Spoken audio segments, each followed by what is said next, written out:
Cəhənnəmin 7 qapısı var. Hər qapıdan keçəcək kəslər dünyadakı əməllərinə görə bəllidir.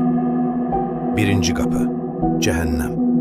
Bura günah işlətmiş möminlərin müvəqqəti cəza yeridir. İkinci qapı, ləza. Haqqı təkzib edənlər və xəsislik edib mal-dövlət yığanlar bura daxil olar. Üçüncü qapı, hütəmə.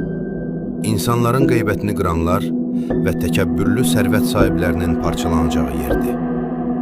Dördüncü qapı, səyir. Şeytana tabi olanların və yetim malını haqsız yerə yiyənlərin mənzilidir. Beşinci qapı, səqər. Namaz qılmayanların və axirət gününü yalan hesab edənlərin şiddətli ateşidir. Altıncı qapı, cahim. Allahın ayələrinə qarşı çıxan kafir və müşriklər üçün hazırlanmışdı.